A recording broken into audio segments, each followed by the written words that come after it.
of Trevor Lawrence doesn't deserve to be observed today. Trevor did not do enough, Tony. I would toss you the picture, but I might sail it over your head. I'm not sure. Look, if the Jags had won with everything else that they messed up, I would have come in here today happy and delirious and celebrated because they just need a win. And the fan Stroud base had a couple of those in the game yesterday, too. It just doesn't matter. They won. Right. They made enough plays to win the football game. But had they won, if they made one more play somewhere along the line, they punched it in after first and goal at the 4, and everything else basically went the same, and they came out on top, it would mask a lot of flaws with this football team. The team that you just got run out of the gym against on Monday night just got run out of Baltimore's gym yesterday on Sunday Night Football. Yeah, it's the NFL. It is, but my point being, Cleveland beat they stink. They're terrible. They're terrible. They lost to a Vegas team that was down its 2 best players. Now, Cleveland's playing without its offensive tackles, which was the case when they played you as well. You'll see how good or not Miami is tonight when they take on winless Tennessee. Winless for now. We'll see. You might be the only winless team in the National Football League. Could be. By this time tomorrow. And, I don't, again, I'm not saying right or wrong. I can't speak for the owner. But I don't get the sense that changes are in the offing in week 4 of the National Football League season. I do tend to agree in this one, Tone. This is more, look, I can pick apart. You can say Press Taylor called a great game, which is what you heard Doug Peterson say, which may be the first time he's confirmed that Press Taylor is calling games for the Jacksonville Jaguars this year. But nevertheless, Trevor Lawrence had touchdown after touchdown that a couple for sure. One, no doubter with Brian Thomas. I think Kirk scores on the other one if he's led perfectly with the football. And you're a big-time quarterback, and you're expected to be. Well, you got to hit those plays. The frustration with Trevor Lawrence, it compounds for me because the last 2 years I've thought the best part of his game is the deep ball. Seriously. I thought he's been as good as anybody in the league on the deep ball for the last 2 seasons. They haven't had enough opportunities to try it. Right, they haven't put themselves in situations where they're getting these opportunities, but when he's been given them, I think he's done as good a job as anybody in the league has in those situations. This year he hadn't. I don't know how to explain that. I've seen him for 2 years be a way better player in that situation than he has been the last month. What is going on? That situation is beyond him right now because, if he hits one of those in the game yesterday, I think they wind up winning that game. If they gain a yard on that goal line situation, I think they win the game. Ultimately, with everything else that happened, any of the failures they had in that game, if they get one of those plays, one of 3 that Trevor could have made in the game, I think they win them. And 2 of them are plays that I've seen him make over and over the last 2 years. I don't know where that went. I don't think it's gone forever, but trying to get that back, I don't know what is getting in the way of that being executed because that is something I've seen him execute. Now, look, whether it's the contract that's weighing on him, right? Who knows? Or if it's just, hey, man, we desperately need a win. These opportunities where we've got guys running wide open are few and far between, and he gets overhyped in the moment or something. I don't know, right? Like, oh, my God, is his brain going that quickly? Like, oh, I got to make this. I don't know. Somebody called in. We were discussing this, that he's clearly pressing. I mean, he's just not letting it rip and flow and throw it freely without thinking. I think there's too much thought behind it. I don't know if he's aiming it. I don't know if the exact, Fred Taylor on with the drill this morning is like, hey, man, I'm a running back. I can't break it down. I can't tell you exactly what's going on. But when we say that he may be pressing too much, be it the contract, be it the poor performance of the offense in the first 3 games, whatever the reason, that's not an excuse. You can't press and play poorly. Somebody called in the postgame, you guys are taking it easy on Trevor. I didn't think we were taking it easy on him at all. No. He's the primary reason they lost that football game, in my opinion, yesterday. And missing, it's not like, hey, I had to throw it up in a crowd because we had no other choice. You got these great opportunities and nothing to come to pass for it. Now, in terms of play calling, I will question a few things. I don't like these the look of that little inside handoff thing on first and goal at the 4. It just feels like it's almost like Trevor's reading the defense and he's trying to decide whether he's going to pull it out or not. I don't know if it's a true RPO or not. Right. But there's that half second of delay. And down there, it's got to be bang, bang, man. You just got to go. And I honestly thought he threw a really good ball on third down, rewatching it to Gabe Davis. It was a good defensive play to break it up. Yep. That was a ball that was never in danger of being picked off. He gave his guy a chance to go up and make a play for it. But, man, Freddie T was talking about this on the postgame. And at that time, I didn't have access to the replay. If Trevor goes between Cam Robinson and Ezra Cleveland, he could crawl backwards into the end zone on that fourth quarter quarterback draw and fourth down quarterback draw. Yep. And the hole was like the parting of the Red Sea. And, I get it. You're thinking, I got to get this ball. It's going to go quick. I got to get right up the field, directly get in there, get a little push, And I heard Jeff talking about it today. This is not a team that you see that play, and not that you're going to see it on a quarterback draw that often, but on one of those handoffs. You see guys get bottled up, and then all of a sudden you see the surge from the offensive line that carries the guy into the end zone. Yeah. We don't get that surge. No. We either hit it, we either have a hole and we hit it, and we're able to capitalize on it, or we're not breaking many tackles down in that area of the field. We're not pushing the pile a whole lot. And I thought Tank Bigsby played very well yesterday. I thought he was a little bit hamstrung by the style. And the fact that you got a guy, and I know Fred said, hey, maybe if it was 70 or 80-yard run. All right, 70-yard run is 12 yards more than what he did. I think he could have been gassed, and Trevor said in the postgame, we wanted to go up-tempo, keep them on their heels. And there is the fact that ETN did have that shoulder issue, so that could have factored in. But you got a guy who's just sprinted down the field and going top gear. If he had 1/10 of a tenth better 40 time, he's in the end zone on that play, and it's a 62-yard touchdown run, and it was a shoestring tackle, which goes to show you why you should never give up on a play like that. First and goal at the 4, you think they're going to score almost every time, and, of course, it's not the way it works. It's not the way the Jags work. Yeah. I had little doubt the Texans on first and goal were going to get that ball in the end zone at the end of the game. I had no doubt. When they got to the first and goal, I was like, all right. Once Schultz completed, got that third down catch and got it, it was like, come on, we're not keeping him out.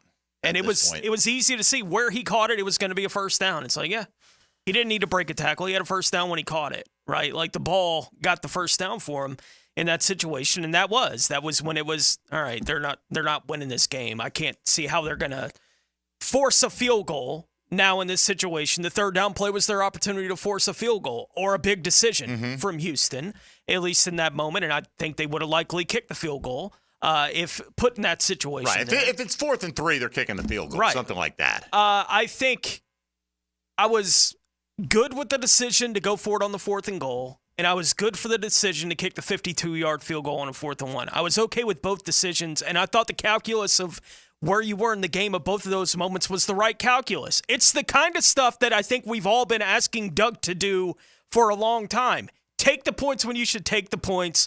Go for it when you should go for it. An opportunity in a game that was going to be as tight as that game was clearly going to be to the end of the game to make it a 10-point lead and feel like now we're in control of everything that happens in this game going forward if we can get our guys to get us a yard.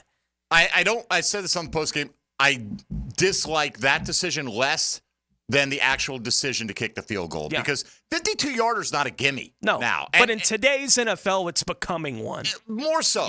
More and more teams are like 64. You know what should be a gimme? 4th and 12 inches should be a gimme. I do not deny that. I mean, you're about a half yard away from the first down, and You're telegraphing to the world we can't get this because you're trying to throw for it. Yeah, I can't believe they threw it on third and then that's didn't what run I'm saying. Down. Like if you were going to throw on third, I thought that was them showing here they go, they're going. Exactly. Like I thought that's what they were going to do. I was like they're going to. And if you're going to throw on third in that circumstance, I might take a shot there, right? Because if you can come back and say, hey, we're going to get 1 yard, they may be thinking on third down we got to bunch up. We got to defend it. We got to be tight up on everybody. And if you can slip somebody past somebody, of course, would Trevor have hit that pass yesterday? I don't know, honestly. But that's the thing I didn't like. They ran the ball pretty damn effectively yesterday. And in that circumstance, I thought, come on now. You tell me Bigsby can't line up behind Trevor and get a half yard with 2 straight attempts through the A-gap? I don't know. Maybe not. right? They failed to do it at times in the past, but sure. We invite your reaction today. David Garrard is on assignment. He's got the day off. He's taking care of some stuff. This is not a malaise day. This is a pre-scheduled day off for him, but we're looking for your reaction today. Good morning, young Dylan, by the way. Good morning, Mike. America's narrator. You and Tony, this will be the only focus on it because we're going to focus on the Jags, but are you feeling confident for tonight's not high school football, but professional football outcome? I'd rather be in your spot.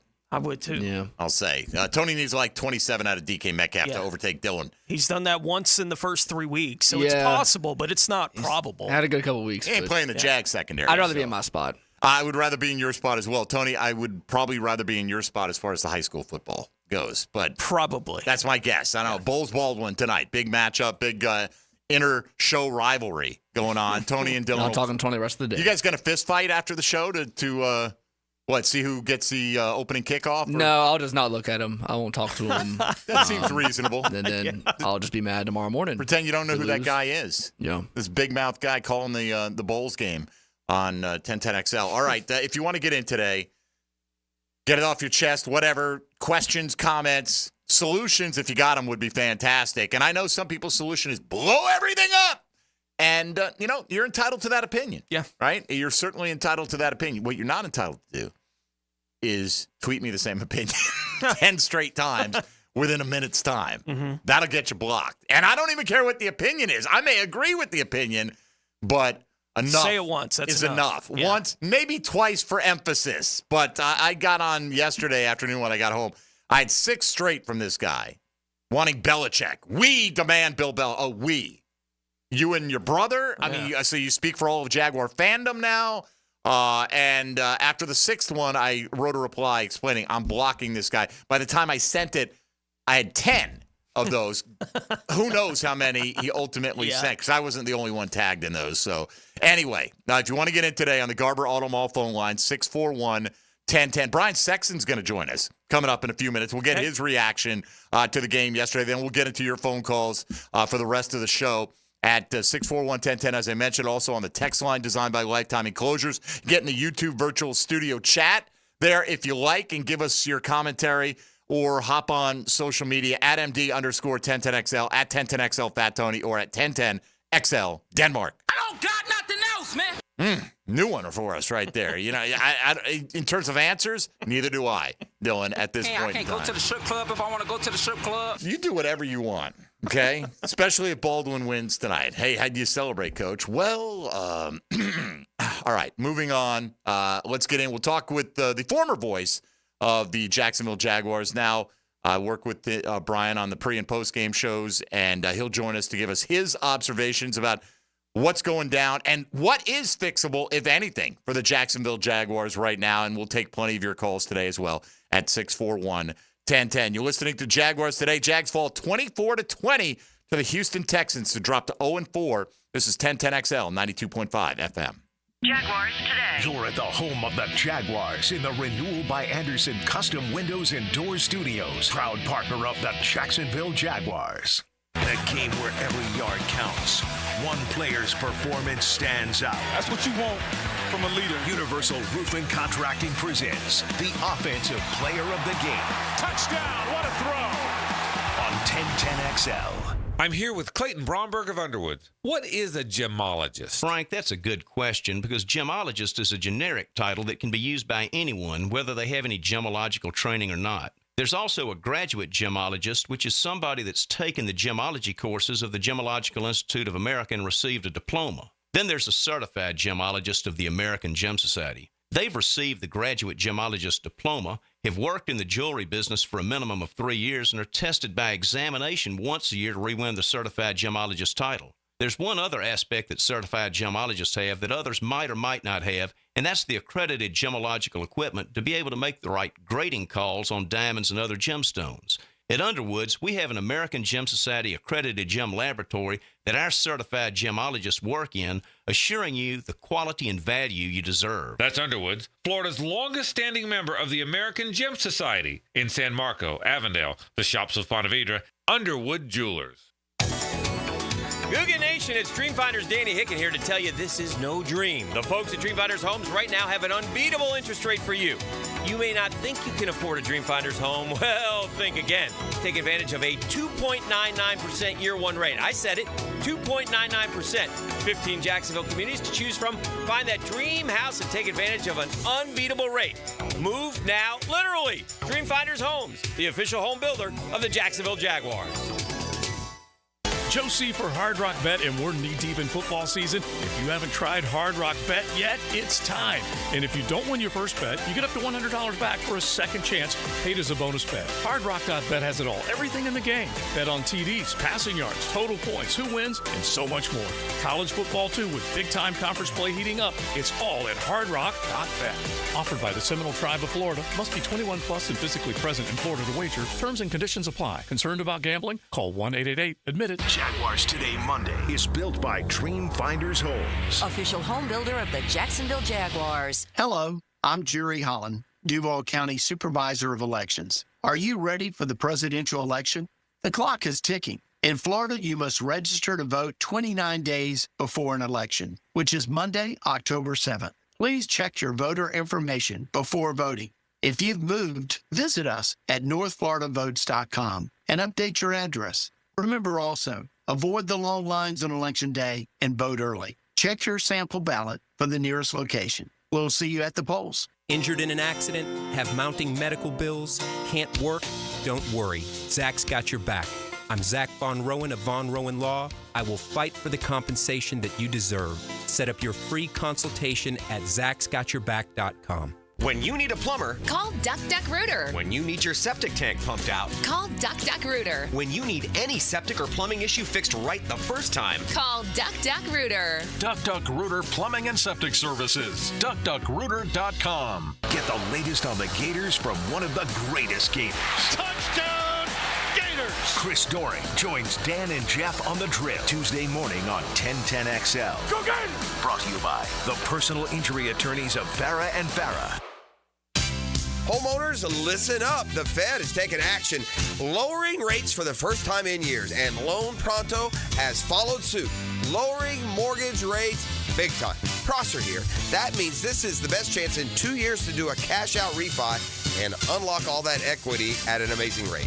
Loan Pronto has fixed loans under 5% APR, the lowest in 2 years. You can get a fast refi and get $50,000 to $75,000, even $100,000 in cash. Use it to pay off all your credit cards, personal loans, car loans. You'll end up with one payment each month.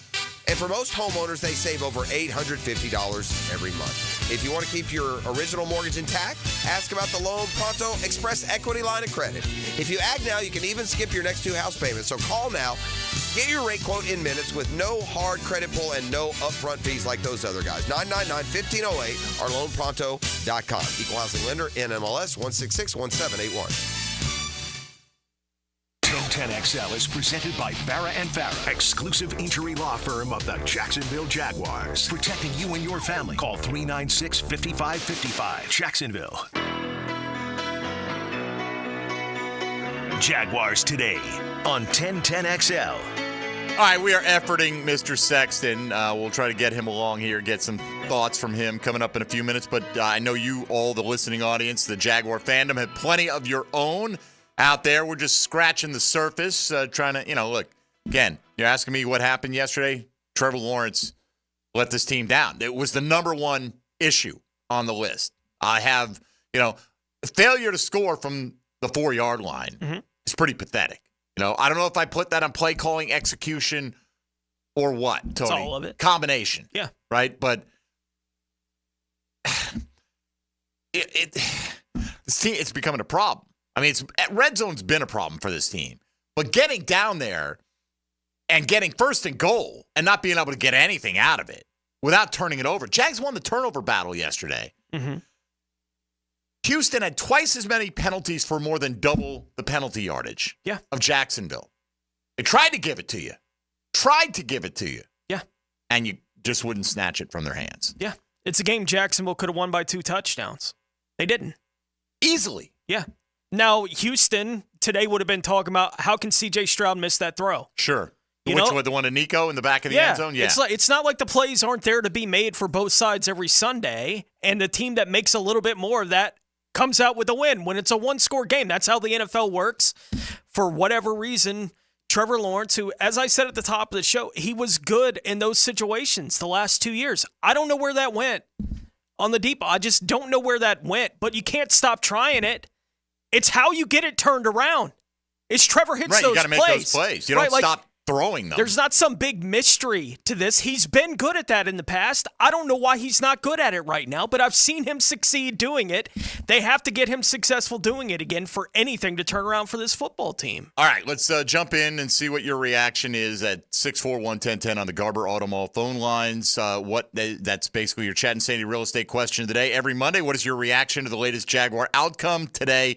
Looking back at a 24-20 loss to the Texans as they go to 3-1. Jags fall to 0-4, 3 games out plus the tiebreak. Forget that. It's not happening. It's just not. Look, one team in history has come back from 0-4. Is it mathematically possible? Sure. Will I root for them to win next week? Absolutely. Will I keep hoping that it can happen until they're mathematically eliminated? No question about it. Do I realistically expect the Jags to make a playoff run now? Absolutely not. No. These next 8 games, if they're going to make a playoff run, they can't be any worse than 6-2 in the next 8. I mean, that's the position they put themselves in, but that's the position they're in. They're 0-4. All right, let's go to Jordan in Virginia to kick things off this morning. Jordan, you're on Jaguars Today. Go ahead. What is up, fellas? I got on the Facebook this morning, and I saw 3 years ago from my memories, 19 losses in a row and 383 days without a win. I love my football team. Go Jags. That was 3 years ago. It was 2021. And now we're back. We're back, baby. 9 straight losses with Trevor. 5 straight losses in a row. I don't really have any answers. I don't know. It's depressing to be a Jaguar fan right now. Let's put it that way. I don't disagree, right? I mean, depressing, disappointing, frustrating, whatever adjective you want to use. They're all appropriate, right? I mean, that's where they are, Tony. And, the thing is, they're committed to a direction with this organization. If we were pick the team, you'd be lining up, starting to scout the quarterbacks for next year. But they've pot committed to this quarterback. And then, I don't know. I don't even want to think about that aspect of it right now. There'll be plenty of time for those kind of discussions down the road. But, yeah, it's absolutely it's all those adjectives and more. Let's go to Dave on the west side next up on Jaguars Today. Good morning, Dave. Morning. Yeah, I'm with the last call. I don't know what the answer is to say about Trevor. I understand he's been playing bad, but I'm seeing stuff on Twitter or X. These fans are just ridiculous. I mean, why do you want to get rid of Trevor? We financially will. But he's going to get better. I know he's going to get better. I understand he's playing bad. I understand he's missing overthrows. But we can't give up on him now because. All right, I think you're breaking up. But the point being, Dave thinks some people are overreacting. Move on from Trevor. They're not moving on from Trevor. They can't move on from Trevor. And I'm nowhere near that. I'm not saying right. I'm not saying bench him. I'm not saying cut him or anything like that. I have the same reaction as him when I hear people say it. I'm like, no. He has to be better. Somebody said yesterday, is Trevor the all-time greatest draft bust at number 1? I'm like, are you kidding? Give me a break. Like, do you have no sense of football history? Oh, my gosh. Like, did Jamarcus Russell earn a big second contract? Did I miss that? I mean, right. There's so many easy examples that you could go with the top of your head, and you could say, well, you didn't get this contract. Well, he got that contract because he showed some promise. He actually showed promise, unlike plenty of these other guys. Again, it's not good enough to be better than Jamarcus Russell. No. That's not the standard. He's got to be better than he has been the last 2 years, but the last 2 years are why he got the contract. At least a year and a half of it. Right. Like, it's not like we haven't seen him play way better than this. We've seen it. That's why the frustration level is at the height that it's at with a bunch of fans right now. I know he's better than this because I've seen him play way better than he's playing right now. We're not even asking him to do anything extraordinary. No. Just make some of the simple plays that are there. And I mean, look, it's easy for me to say 40 yards down the field, it's simple to dot the guy on his chest with the football. That's what, if you're making $275, if you got that contract, that's what they're expecting. And that's what the standard is, right? That's in any starting quarterback is expected to make those plays, at least one of those 2 plays, right? And never gave his guys a chance on either one. And, look, it'd be one thing if it was like drop here, drop there. It wasn't. No. But I agree with Dave that there is, look, you're on a ride, at least for this season. Let's see where this whole thing goes. And, Brian Sexton's point, and we're hopeful to get him here in a minute, is that if you change the coaching staff now, what kind of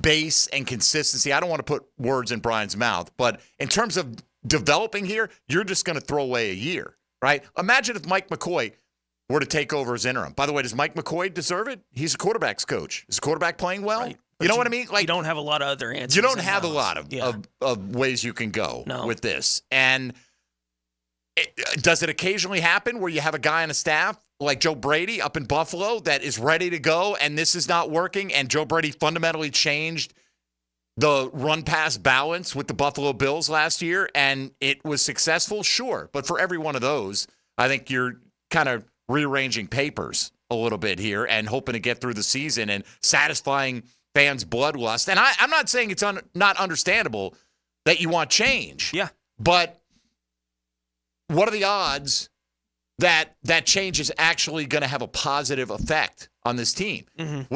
What signal does – obviously, it sends a signal that the season's over, we're giving up. Or maybe it doesn't. Maybe from your point of view, it'd say, no, we're not giving up. We're doing everything we can to salvage it.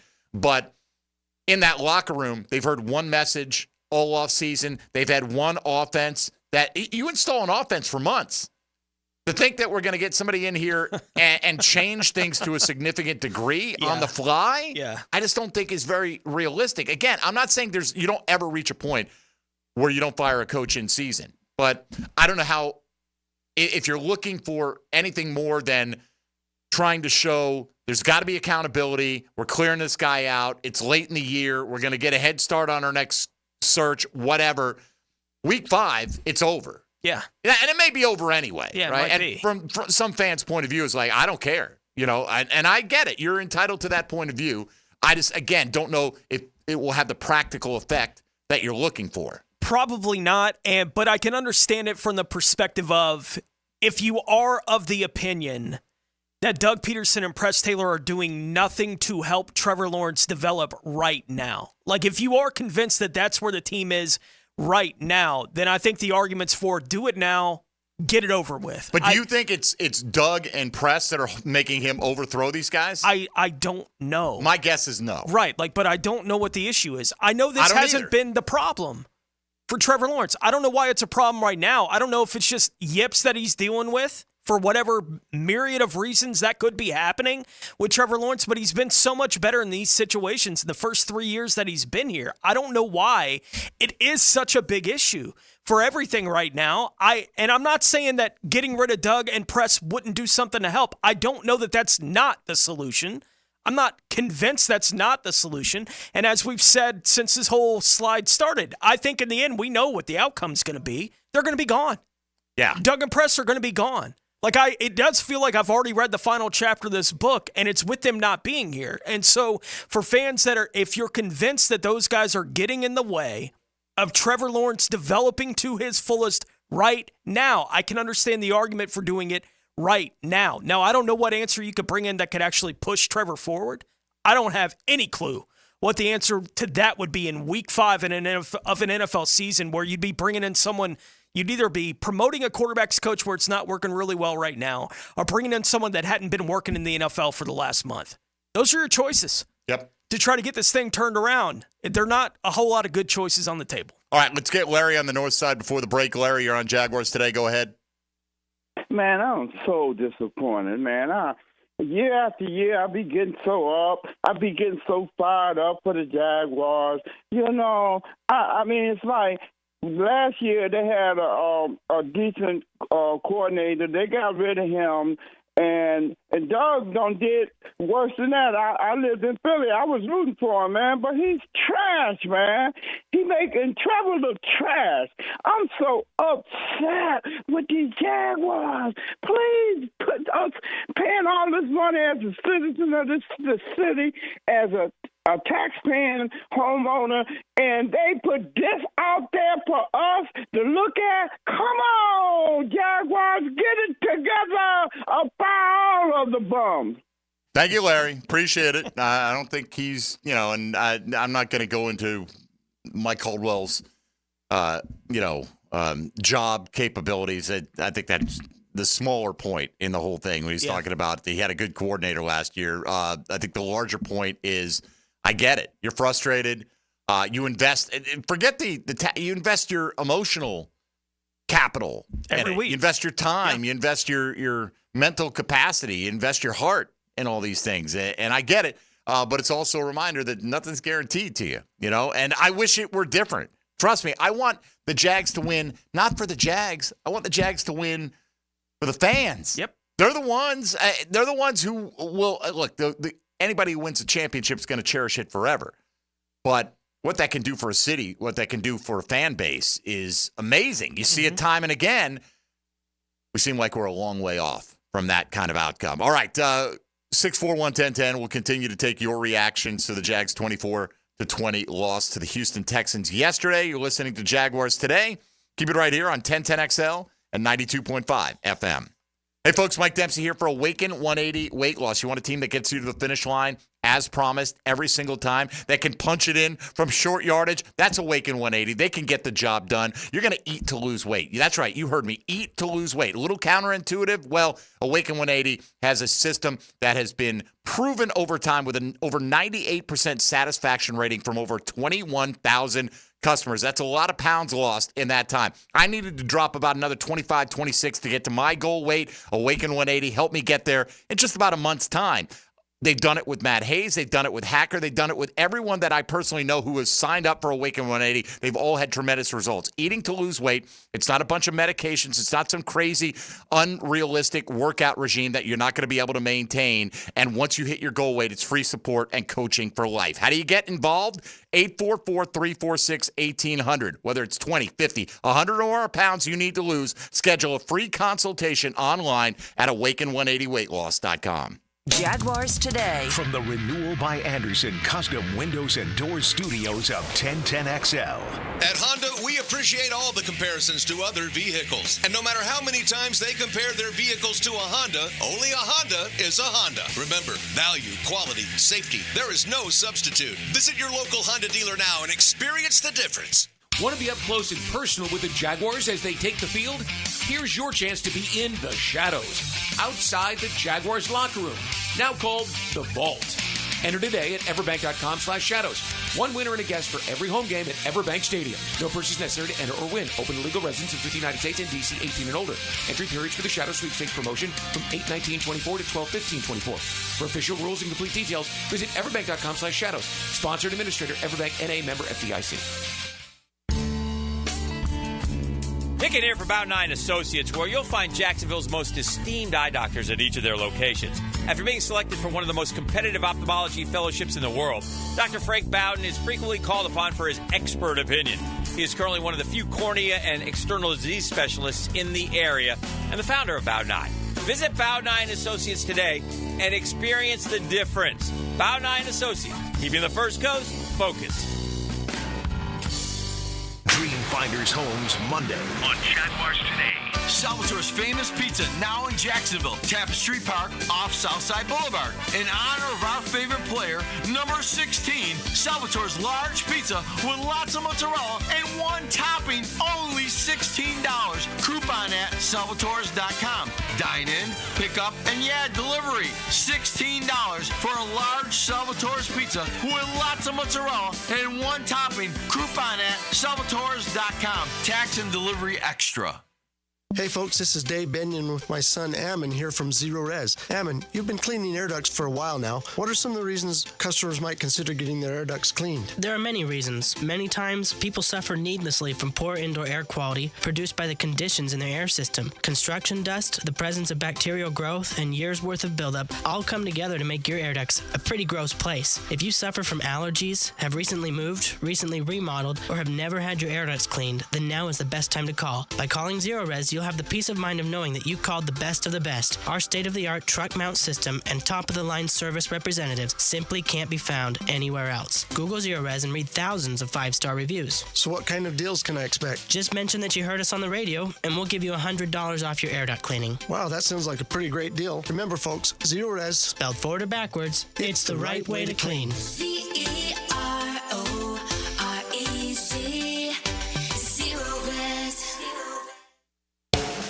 Lauren Brooks here to congratulate my friends at Big Chief Tire. For the 5th year in a row, Big Chief Tire was named the best tire center in Jacksonville for excellence in tire services. Big Chief Tire has served the Jacksonville community for over 60 years with quality tires, brakes, repairs, alignments, and more. Big Chief is known for fair prices and honest service, and they've built a reputation for treating customers like family and offering reliable solutions to keep vehicles safe and running smoothly. Visit BigChiefService.com. Grinding out good grades can be just as challenging as winning games. That's why 1010XL salutes the Scholar Athlete of the Week. Brought to you by Southeast Orthopedic Specialists and the Plumbers and Pipe Fitters Local Union 234. Wednesdays on The Frangie Show. This is Dr. Turner Vossler, Assistant Team Physician for your Jacksonville Jaguars. Here's the latest update on the Jaguars, brought to you by Baptist Health and JOI. Perhaps the biggest bright spot in Sunday's loss to the Texans was the play of linebacker Ventell Miller. The former Florida Gator led the Jaguars in tackles with 11 on Sunday at Houston. Miller was asked in the postgame about his performance in his first NFL start. Went pretty good. Made some plays. Just got to keep grinding when it get a little bit closer towards the end now. Jaguars head coach Doug Peterson was asked about Miller's performance in the postgame. Played good. Obviously watched the film and, graded that way, but I thought there were some really some big tackle for losses, him shooting the gap, but it appeared, he played good. I'm Andrew Gibson with your Jacksonville Orthopedic Institute Jaguars update. 1010XL is presented by Farah and Farah, exclusive injury law firm of the Jacksonville Jaguars. Protecting you and your family. Call 396-5555. Jacksonville. Now more Jaguars Today on 1010XL. Play fake. Goes to the back of the end zone. Caught for the touchdown. The Jags strike first. How good is that? Right out of the gate. Brian Thomas Jr. for the score. Hey, look, I'll take it, right? And I'll give them credit because they executed a play, a short yardage play down there in a short area of the field. Yeah. Everything's constricted, but let's be honest, right? They're handed the ball at the 2-yard line, right? I mean, they didn't do anything to make a play. The ball bounced off the Texans. Daniel Thomas, Johnny on the spot, was right there. I think there were nice 6 job. of those yesterday in the league, by the way. 6-month 4 in punts. the first half of the 1 o'clock game. Yeah. The one in the Minnesota, he got it, the sun in his eyes. Yeah. You see Jalen Naylor looked up, and you can tell he got the sun in his eyes, went off his fingertips. Same thing, guy ran it in, and you got to bring it back out. So I give him credit for that. But if you, I expect teams to convert first and goal at the 2. Yeah. Maybe not first and goal at the 4. But Tony, you take that out of it, they scored 13 points yesterday. I also think we talked about it on Friday when we were going keys into the game, and the first key that I mentioned was something good to happen early to get the gorilla off their back, right? Like something good. And they get that turnover, they punch it in, and it's like, okay, can everyone relax a little bit now and just play football? And then there's something with the DNA of this team right now, and Trevor Lawrence is at the center of all these discussions because he's at the center of the problems when they pop back up. It's not that they didn't have opportunities to control that game yesterday, as we've already discussed in the first 40 minutes of the show. They had plenty. Trevor missed them. It's not like the opportunities weren't there, but their guy that they're relying on the most is not coming through in those moments right now, and these are the results you get when someone you're relying on as heavily as you are Trevor Lawrence. I'm not saying they're wrong to rely on Trevor Lawrence.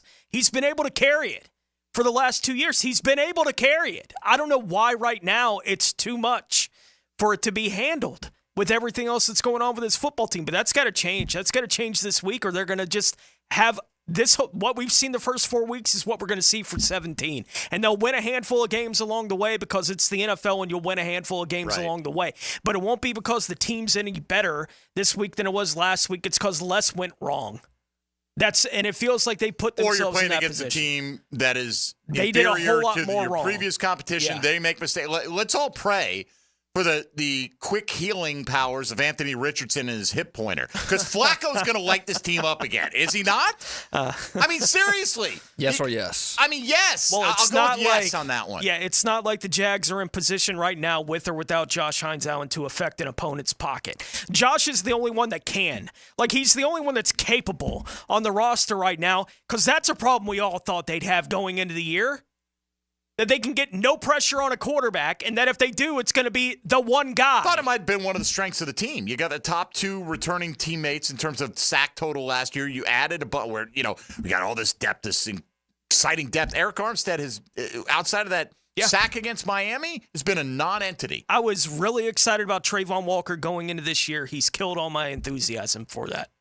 It's done. All right, let's get back to these calls here at 641-1010 and find out what's on the mind of Jaguar fandom. Ben, you're up next here on Jaguars Today. Go ahead, man. Hey, guys. How you doing? Okay. Good. I'm okay as well. Going back to the Houston game, they handed that game to us on a silver platter with all those penalties that they had. I mean, they racked up penalties. We couldn't capitalize. Houston is not a very good football team. We're an absolute train wreck. And it's going back to the comment that Trevor Lawrence is a deep ball threat. He's at the very bottom with that. He's never been a deep ball threat. He's short passes, underthrows to Calvin Ridley. I mean, he does 2 good things, 5 bad things. He's not a deep threat passer. He never has been, never will be. Well, that's not true according to the metrics. I mean, he's one of the most. You're just wrong. One of the most, according to the actual numbers, was one of the most successful deep ball throwers in the league over the last couple of years. Yeah. But, I mean, clearly right now you can say anything you like about him. He's not performing particularly well in any area. You throw for 169 yards on 33 attempts yesterday. Only got sacked, He got sacked once in the game. Yep. And I'm not saying he wasn't under pressure sometimes. Go watch a football game. Everyone's under pressure, right? Yeah. I mean, Jordan Love was getting the snot beat out of him yesterday. Couldn't get out of his own way, and then finally settled down and threw for just 4 touchdowns and a ridiculous amount of yards and almost brought the Green Bay Packers back against what's been arguably the best team in the National Football League. So anyway, Ben, thank you for the call. Don't agree with the thesis? Yeah. I got this from Demetrius. He's listening to the show. Hi, Demetrius. He texted me this stat because we were talking about the Trevor Lawrence deep ball thing. Mm-hmm. He said, Trevor Lawrence ranked 9th last season in intended air yards per passing attempt at 8.2, 11th in completed air yards per passing attempt with 4.0, with an average pocket time of 2.2 seconds, tied for 31st in the league. So he had no time to throw, and he was in the top third of throwers down the field. Yeah. Like, the problem hasn't been that, and he's got more time to throw this year than he had last year. But it's inexplicable, the problems that they're having with this. Right, he's a better player than he's showing himself to be. I agree with that, but that's the problem right now. He is what he is. Right? He is what he is. And there's no replacing him. There's no benching him. There's no going to Mac Jones. These are not options. Trevor Lawrence is going to be the quarterback here for the next 5 years. It's what he's going to be, right? And unless something crazy happens, I don't think anything that's happened in the first 4 weeks is going to change that right now in the mentality of the organization. I just don't see that in the future. Trevor Lawrence is the quarterback. I would assume he's the quarterback for the next half decade. He's got to be better. It's not like he doesn't know that. We know that he has to be better and needs to turn around here in week 5. They need it. Sam and Nocatee, you're next up on Jaguars Today. Go ahead, Sam. Hey, guys. You guys know that movie, The Replacements, that football movie? Quicksand. Huh? Quicksand, yeah. Yes, Quicksand. That's where I'm at right now. It's just that's a great pickup. Anyway, have a good day, guys. All right, thanks. I guess I don't know that movie to the same degree. Yeah, they're trying to get the teams in a bad place. They're trying to get the whole locker room turned around, and they were talking about what scares you the most, and the quarterback, he answered at the time, quicksand. Yeah. That you get stuck in there, there's no way out. As a kid who grew up watching Gilligan's Island, there was a healthy fear of quicksand. And never seen it, but you were led to believe that quicksand was not a rare occurrence. Yeah. That you might be walking along, and if you don't watch your step, all of a sudden you're going to be hip deep and sinking. Yep. But all right, thank you, Sam. Let's move along. Dave in New Jersey, you're up next. Go ahead, Dave. Dave? Hello, hey, I'm here. I was just calling I didn't listen to y'all. I missed the first 30 minutes or so, but only thing I really have to say is I still have optimism in the team overall. But I must, I don't like to be critical of the coaches and all that, but I must admit on that fourth call at the goal, what the hell were we thinking running a damn draw with this weak offensive line? So I don't know what. Dave, go back and watch the replay of that play and look at the hole that is open between Cam Robinson and Ezra Cleveland. It's about 4 feet wide. You or I could have scored on that play if he picks the right hole. Yeah, Mike, I did see that part, but if you actually look closer at the tape, the linebacker was actually at the gap. He was waiting for Trevor to commit to either side. So even if Trevor went left, I don't think Trevor would have got it because Trevor's not that. He doesn't have the acceleration to get those yards without running through the linebacker. No, I didn't see it that way, but appreciate the call nonetheless. And we can, agree, when you go empty in the backfield, first thing you're going to say, if you have a halfway mobile quarterback, you got to watch out for the draw, right? So I get that. And you can criticize, absolutely, we can question that play call. We can question the whole sequence of calls when it's 1st and goal at the 4. I'm not saying play calling was perfect. It wasn't. If you hit the plays that were there to make yesterday, nobody's talking about play calling today. We're talking about, damn, they opened things up. Look, they hit Brian Thomas deep. They hit Christian Kirk deep. We've been waiting for this all season long. Well, you got it. You got those patterns. They got open. They got blocked up. You had time to throw, and they got missed, period. So if you hit those plays, I'm more in agreement with Doug Peterson on this. I'm not saying that Press called a perfect game, but he called a good enough game that they should have won that football game if the players execute what was out there for them. And that's not saying at all that he was perfect or I agreed with every play call or every decision. The decisions to go for it or not go for it are Doug Peterson level decisions. That's not a Press Taylor decision. But regardless, we can agree or disagree on some of the specifics. I think the larger picture is yesterday, once again, a game for the taking was right there for you, and you couldn't get the job done. Lead, ball in hand with the lead. Go pick up a couple of first downs. Go burn some clock. Put the pressure. Go down and get a field goal. Make the Texans have to come down and get a touchdown. Knowing they only needed a field goal to go to overtime, they kind of did whatever they wanted to. Took the clock down to nothing. Wouldn't have been able to operate the same way. No. But you've got to perform in those situations. And the Jags repeatedly have not been able to do that so far this year. Let's get Steve in Ponte Vedra next up on Jaguars Today. What's up, Steve? Hey, how you guys doing? Enjoy the show. But, Tony, I got to totally disagree with you, man. Trevor's never been anything but average. He is the main reason that the offense is bad. Okay, he's lost 9 games in a row. He consistently misses open receivers. Okay, I don't agree. I don't think he'll be here for 5 years. I don't think coaching is the problem with him. He's inaccurate. He makes bad decisions. I mean, how long are you going to say Trevor needs to play better? Trevor needs to play better. Maybe the guy just isn't good. Well, I would say that up until about the 2/3 mark of the season last year, he was playing well. Right. They were 8-3. He was on I think they have like a 13-3 run with him at quarterback. So to say he's never played well, I think is mind-boggling to me. Ignore the back half of 2022 and the first half of 2023. Like they never happened and he wasn't the quarterback when it was happening. What are we doing? Like, I'm not saying that he's playing well enough right now that he should be above criticism. I'm not saying he's not even the main issue with the team. And we're criticizing. Right, he is. But to say he's never been any good, he's never been accurate enough, it's like, what are you talking about? What are we talking about? We've seen him be better than this. I'm not going to ignore the fact that I've seen it with my own eyes. He's better than this. I've seen him be a better player than this. He's got to be that guy again right now. That's why he got paid, is because they thought he would be the guy they thought they had. He's not now. And even get better from that level. He's not that right now. Hasn't taken a step forward this year. No one's fighting you on that point. Nobody is fighting you on that point. The point is, he's got to be better. We all know it. They're not moving off that yet. They're not even close to considering that yet. So coming in with what they need to change right now is Trevor Lawrence can't be the quarterback. Not an option. And it really isn't. It's just not an option. So if that's your solution for how the Jaguars get fixed, you're just going to be frustrated. You're going to be waiting for the next 3, 4, 5 years for that to happen. All right, Charlie is up next on Jaguars Today. Go ahead, Charlie. Hey, good morning, gentlemen. Look, I'm not here to point fingers. You know, when you're 0-4, that's going to be the easiest thing to do.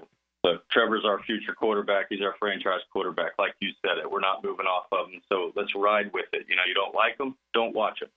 But look, what are we going to do? Like, we're a better team than an 0-4 record, you know. There are things we can improve, sure, but how about some optimism? You know, how about some silver lining? Look, let's make history. You know, let's start 0-4. Let's go 13-0 to finish. You know, I'll take my comments off the air. DTWD. All right, appreciate it. Look, I'm not here just to blow smoke. Okay, I don't believe they're going to. Do I want them to win 13-0? Sure, I'll root for it. But I can't sit here and go, all right, guys, here we go. Still mathematically a lot. That's disingenuous. Yeah. They stink. They're a bad football team. They're losing to bad football teams. I'm not talking about Houston here necessarily. Cleveland has been god-awful in every game they played. They beat this football team. They did. Right? I mean, yeah, you have no killer instinct or an inability to put teams away. They've had late leads against Miami and Houston. Can't get the job done. Now, look, they're starting to get depleted to a ridiculous degree. You look on the defense now. Sure. And I'm not making excuses because every team is without key guys, but it is a factor. When Josh Allen goes out with a concussion, you already don't have your top 2 linebackers, your top cover guy. The fact that they kept them in the game, I thought the defense had their issues yesterday, but I thought it was more of a return to closer to the form that they showed in the first 2 weeks. Yeah.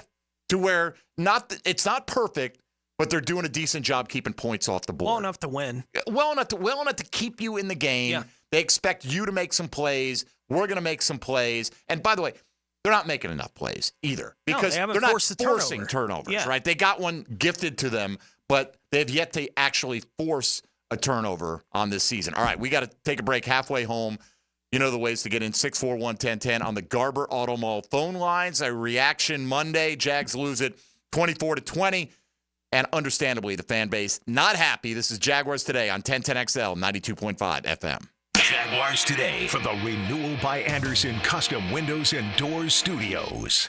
Even the best teams can lose steam when their best players end up on the sidelines. In case you haven't noticed, our receiver corps is decimated. Listen for the personal injury attorneys Farah and Farah Injury Update. Jacksonville. It's part of the game, though, you know? On 1010XL. If your IT, data security, and your office copiers are operating perfectly, you must have hired ABS, Advanced Business Solutions, as your technology partner. Advanced Business Solutions.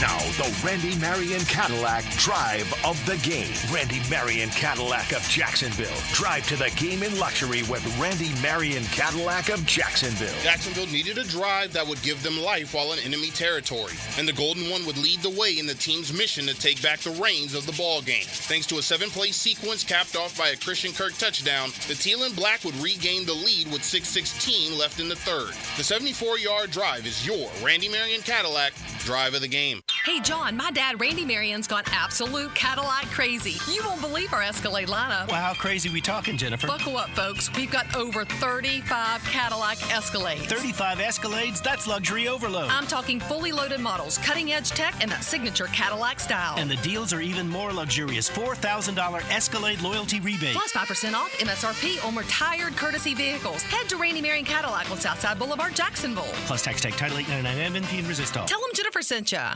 The Money Pages brings you this week's Red Zone featured player of the week. Number 41, Jaguars defensive end Josh Hines-Allen. Josh played college ball for the Kentucky Wildcats and was drafted by the Jags 7th overall in 2019.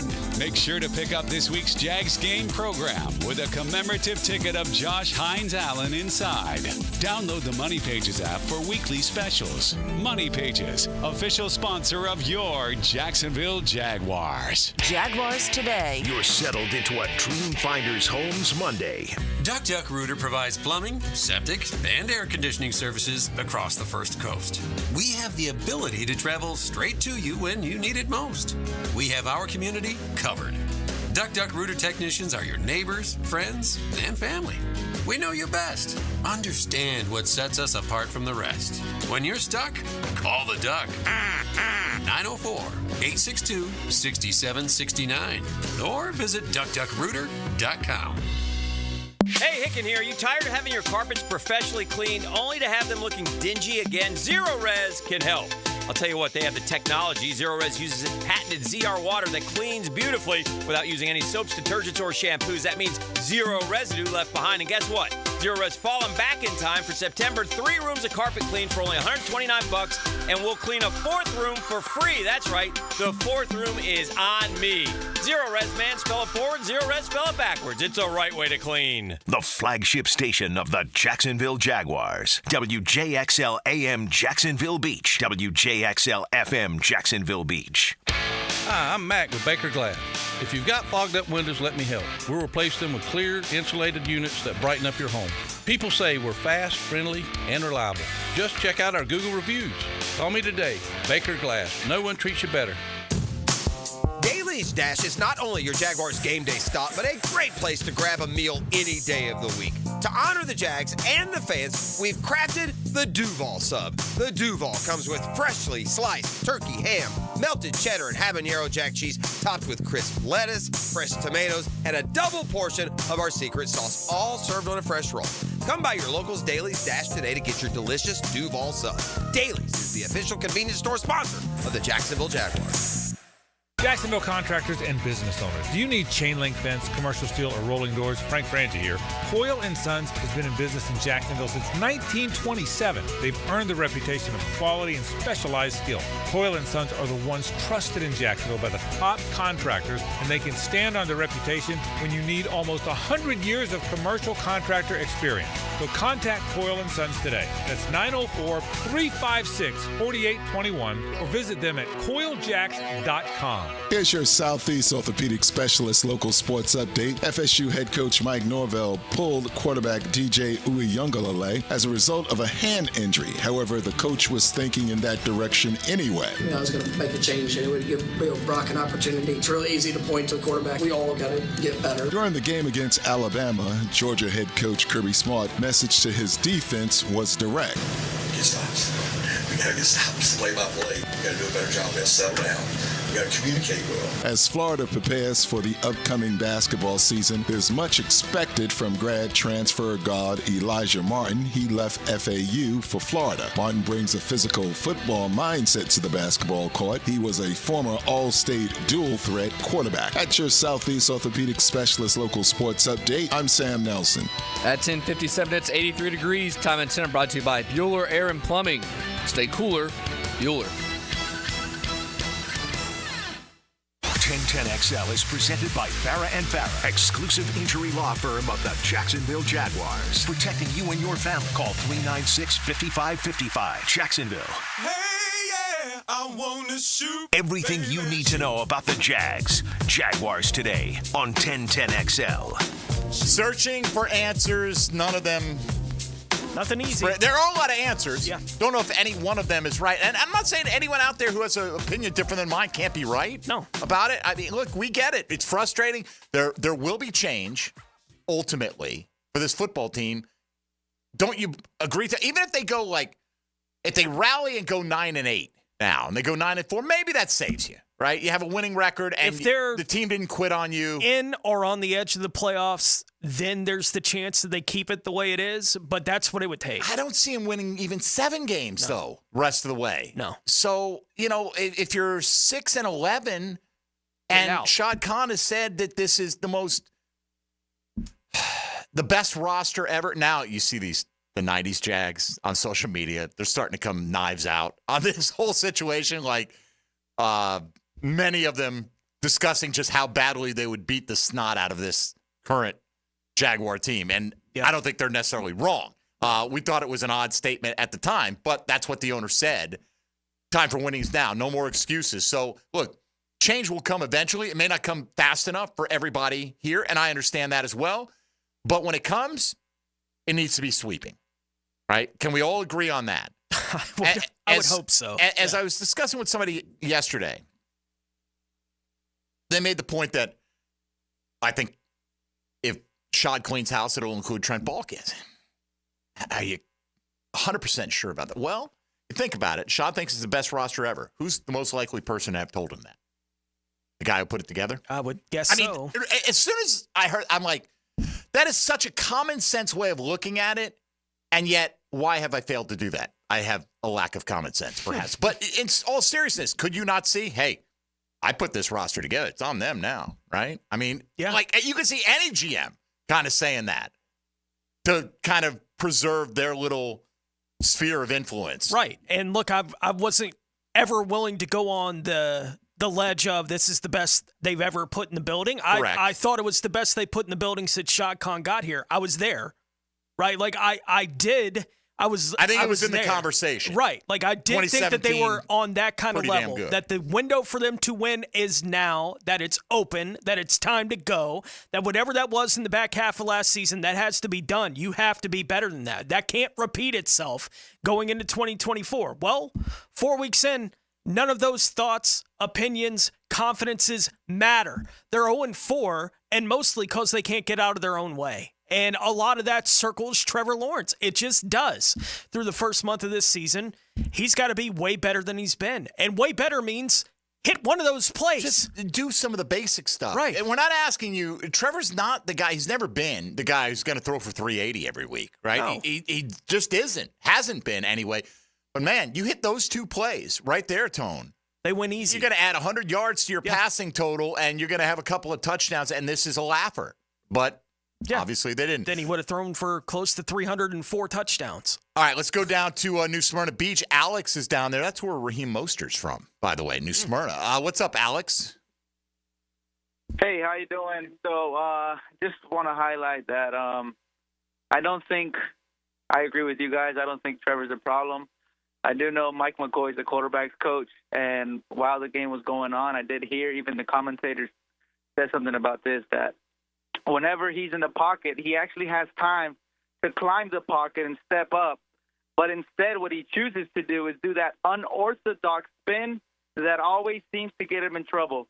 And my question is, obviously, you can't address that the coach, you can't address that quarterback's coach. You can't fire him.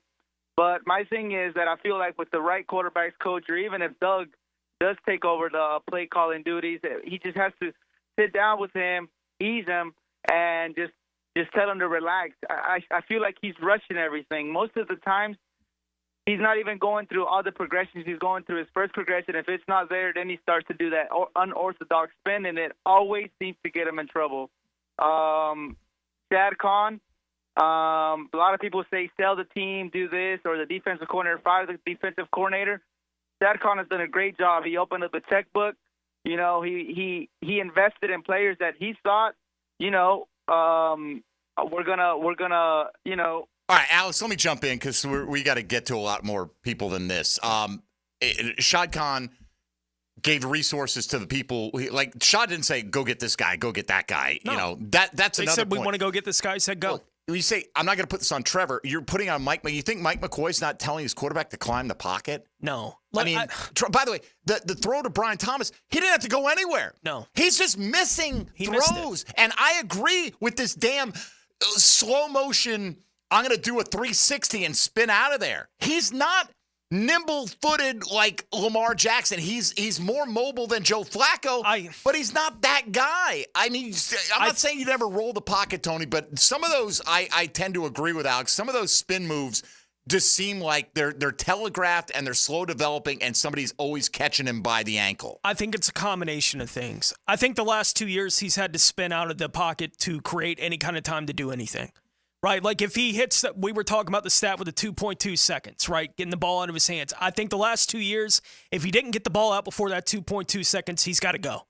He's got to go now, or he's going to get hit. And he has fumbled so much to this point in his career that it's in his head. If I stay here, I'm risking a fumble. I think that's part of what's going on with Trevor Lawrence with the spins that everyone's going, why is he doing this? Why is he doing this now? I think he's got it in his head, I can't fumble. I can't be the guy that gives the ball away. in this moment, that means I got to go now. I got to get out of it now. I don't think he has confidence in an offensive line that is playing better in front of him.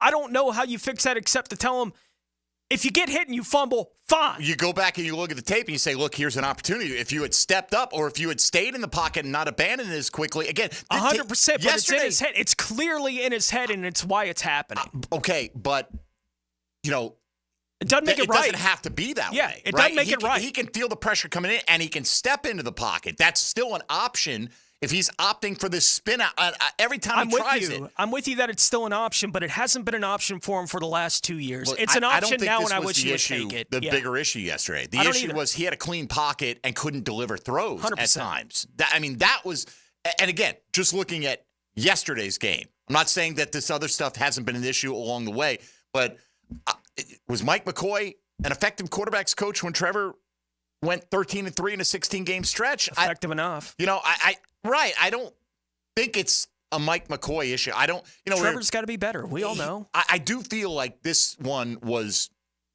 so much on him. Yeah. Yesterday, and he'll be He's a big boy. He knows. Right, exactly. Kyle on the west side next up. Hello, Kyle.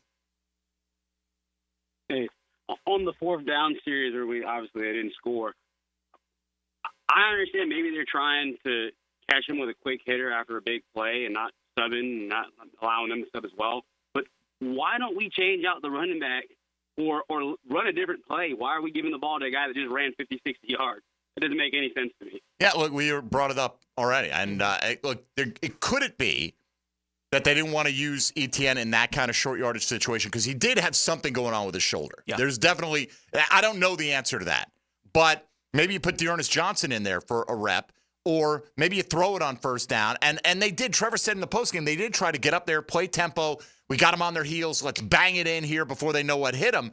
But I tend to agree with this caller, Tony, that you run 58 yards, and Tank Bigsby is not Fred Taylor. He doesn't have those jets, right? I mean, that was a long run for him. He couldn't outrun the defense, and I thought he had the angle to do it. And that's just who he is. But it was still a great play. Set him up, first and goal. Yeah.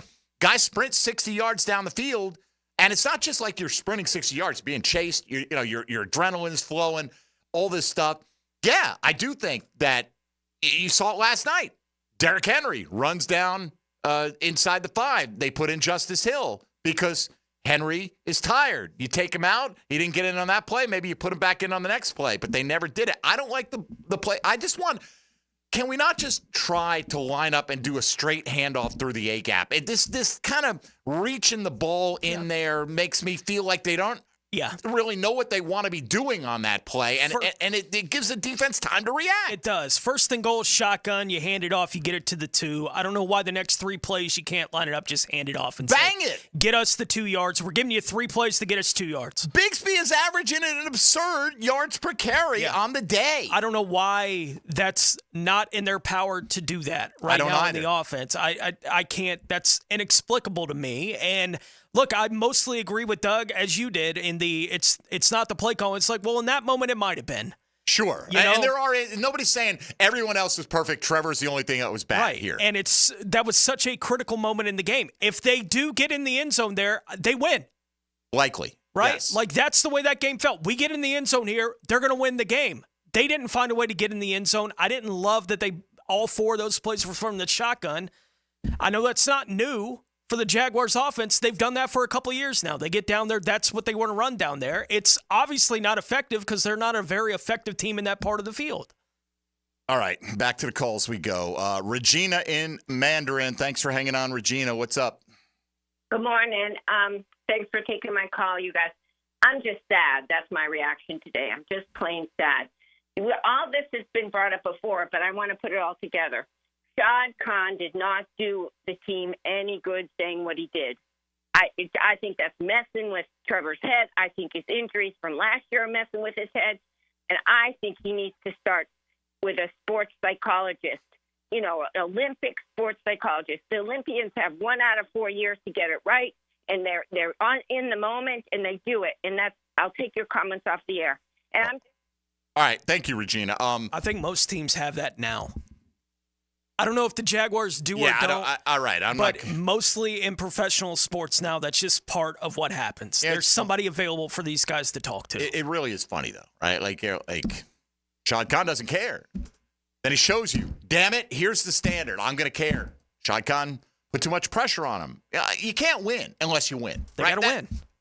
That's the bottom line. It solves everything. It really does. If you won, you did it the right way. Yeah. And you can argue, that doesn't matter. They got what? Does not matter. Yeah. It's a results-oriented business, like most are. But if you have an unorthodox way of doing it and it works, your way's the right way. Doug Peterson won a Super Bowl with a very unorthodox thing. His team was a bunch of crazy guys. Like, we've seen teams that have won doing that, and we've seen teams doing it the Belichick way. Sure. Where everyone's in line, and you get convinced, well, that's the way you got to be if you're going to win. Well, no, you don't, because we've seen teams that are full of wild men that win. Right? Like, the 85 Bears were not a bunch of walk-straight guys. Far from it. Right? Like, it's not who they were. That wasn't the personality of that team, and they were great for a half-decade. They're in Chicago. So you don't have to be one thing or the other in order to be successful. You have to be successful in order to be successful. And they've had opportunities in the first month of the season to achieve some level of success. They've blown it. Like, they just keep letting opportunities slip through their hands in a game where you just can't afford to let any of them get away from you. But 3 of the first 3 that you have a real opportunity to win, you're 0-3. I mean, it's a death rattle. I can't diagnose Trevor's psyche to that degree, right? Like, I do think he's pressing, but what the answer to that is, I'm not 100% sure whether he needs a sports psychologist. Maybe he already uses one. Maybe, who knows, right? But I would just say, as an aside, you focus on the Olympians that finish on the podium. There's a bunch of them have sports psychologists that did not medal, okay? And they're losing, right? So, they all go to sports psychologists, but that doesn't mean that it's a league full of the best athletes in the world. Some of the best athletes are going to beat the other best athletes. And I say they all That's go. The way it works. They don't all go to sports psychologists. Yeah. But nevertheless, Regina, we always appreciate your commentary. All right, let's take a time out here, Tony, so we can actually stay on track a little bit. We'll come back. More of your calls as we expect on a Reaction Monday. How do you feel about the Jags' 24-20 loss yesterday? Obviously, you don't feel great, but what do you feel are the glaring issues? What are some of the solutions, if you've got them? Or at least if you think you have them, 641-1010 on the Garber Auto Mall phone lines. We'll get you on board. This is Jaguars Today on 1010XL and 92.5 FM. Jaguars Today from the Renewal by Anderson Custom Windows and Doors Studios of 1010XL. Sometimes winning and losing comes down to one play.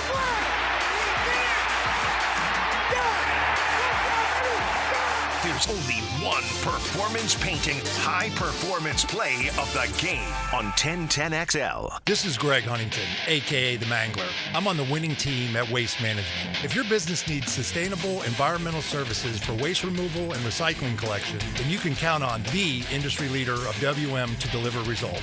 Go to WM.com.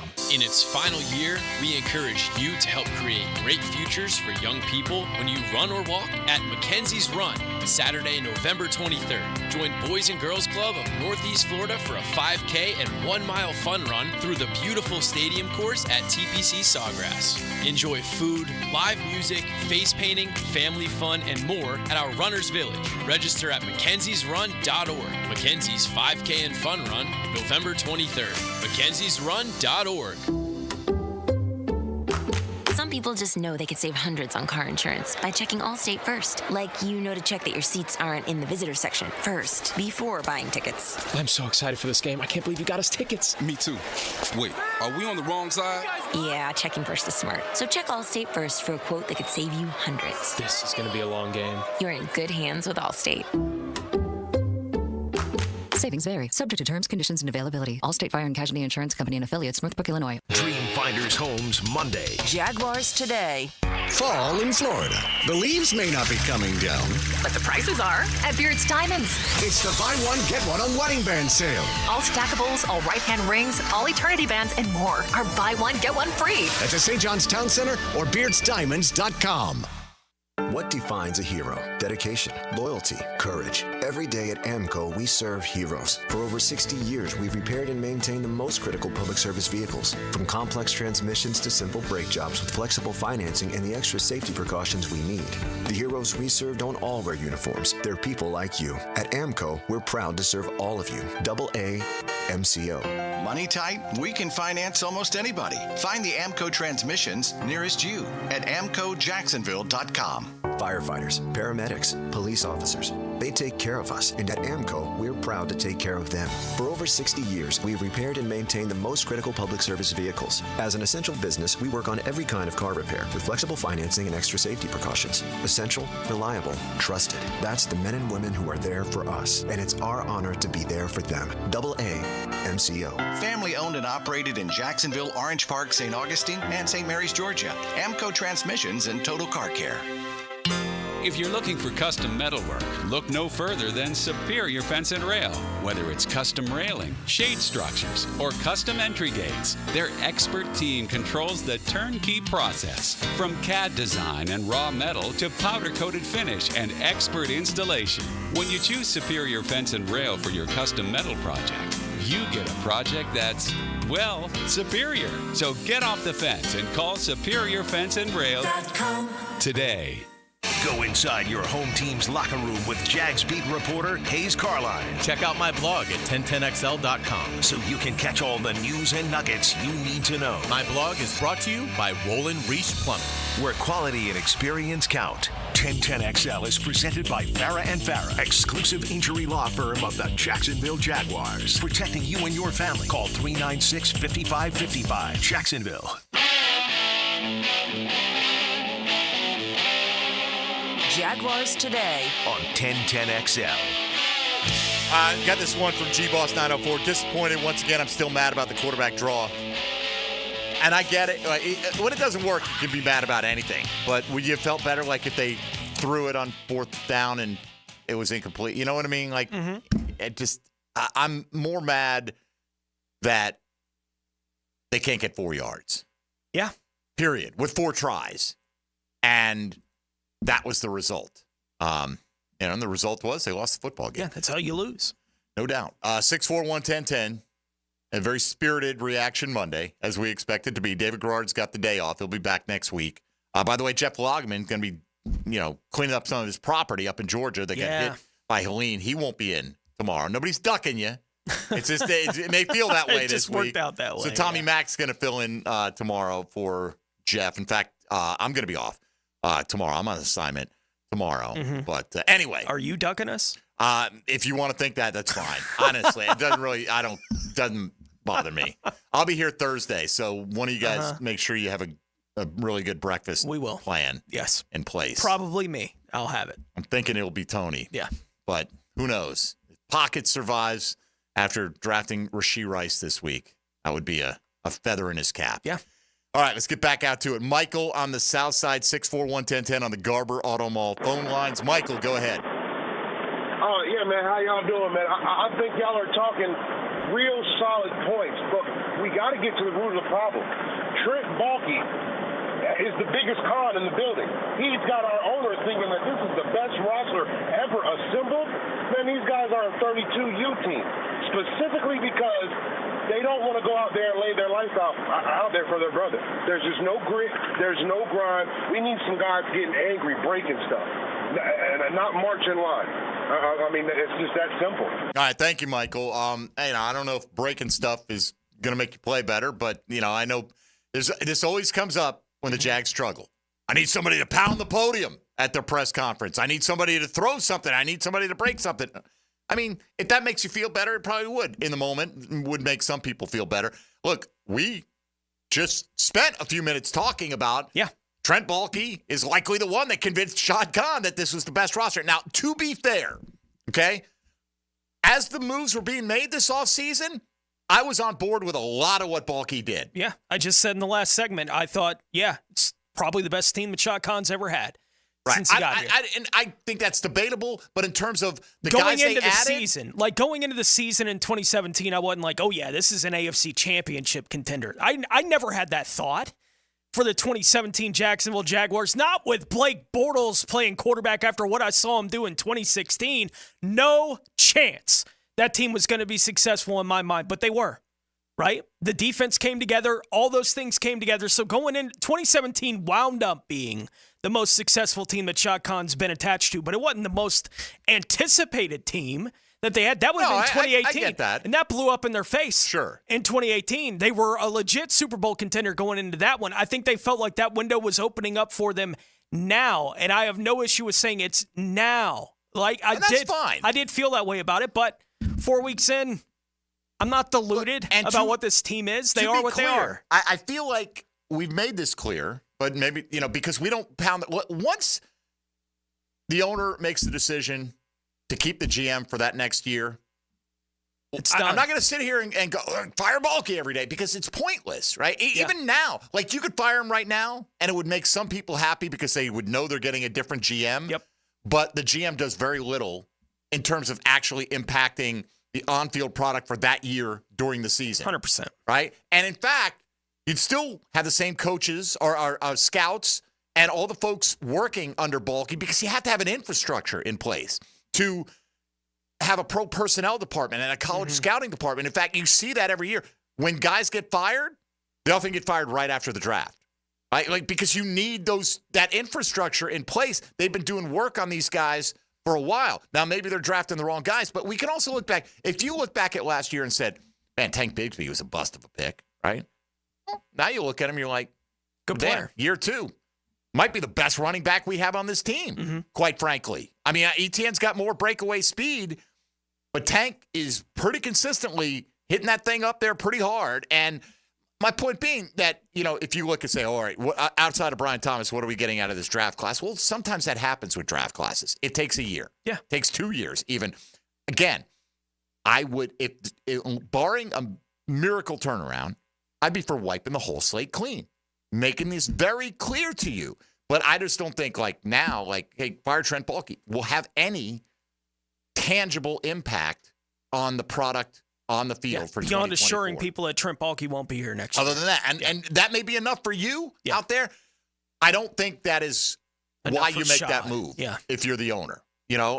But again, if this team collapses, nobody should be safe. No. Nobody.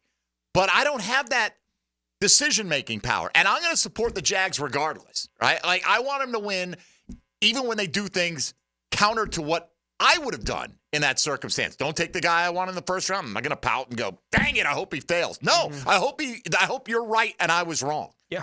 I just want him to win, man. I don't care who gets the credit, who has the responsibility, any of that stuff. But at the same time, there are no, sacred cows in that front office or that coaching staff. None. And that the difference is certain players, once you make a certain level of financial commitment to them, you got to ride for better or worse with that guy for the foreseeable future, because it just restricts your ability to go out there and, just move money around and be competitive. And here's the other, let's say Doug Peterson gets fired 4 years or 4 games into his third year here. Okay. Next coaching candidate. Doug Peterson won the division with a winning record, won a playoff game, had a winning record the next year. Quarterback was beat up. They failed down the stretch, no question about it, but had back-to-back winning records. And after an 0-4 first month, he's out. Why would I take that job? Someone could have that thought. Someone will be like, well, they won a playoff game 2 years ago. And maybe so. And others would say, hey, I'm going to do it differently. I'm going to check. But if there's a guy with options, right? It's different if you're like, hey, there's always somebody willing to take your job. There's no question about it. There are only so many of them.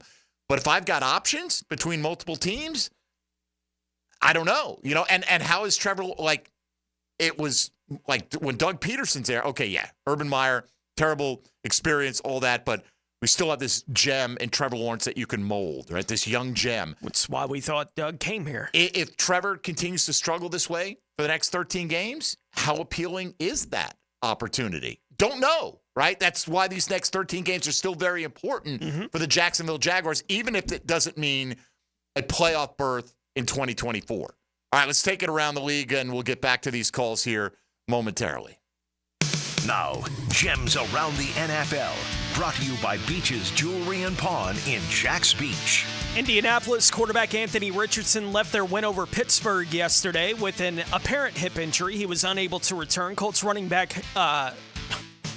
forgot his name. Jonathan Taylor. I don't know why. High ankle sprain. Yeah, left the game early with that high ankle sprain. Kansas City wide receiver Rashee Rice was carted off yesterday with an apparent knee injury and will be getting an MRI to determine the extent of that today. Chiefs head coach Andy Reid told Tracy Wolfson during the game broadcast yesterday that the injury was, quote, not good, so the ACL is expected to be the outcome there. Green Bay wide receiver Christian Watson was carted off with an ankle injury. It does sound like that's going to be a high ankle injury, which will keep him out for a while up there with the Green Bay Packers. And Denver running back Tyler Batty was placed on a backboard and carted off the field during the first quarter of the Broncos' win over the Jets yesterday. He did fly with the team out of New York yesterday, so he was able to get on that flight, but it's something to monitor. But he took a commercial flight, they said. Yeah, so he's at least back in Denver, but he's look, all right. Bro, so you tell me that we're going to lose to Joe Flacco and Trey Sermon next week? It's possible. It is possible, right? I mean, the only thing that shakes my thought of that happening is the Colts never win here, but sure, that's a factor in the game. You still got to go out and play it. Yeah. This one from Mason on Twitter. We look like the same old Jags. What I really reacted to was how Doug looked in the press conference, and he needs to care. If he's unwilling to make any changes at all to his football team after going 0-4, he doesn't deserve to be coach.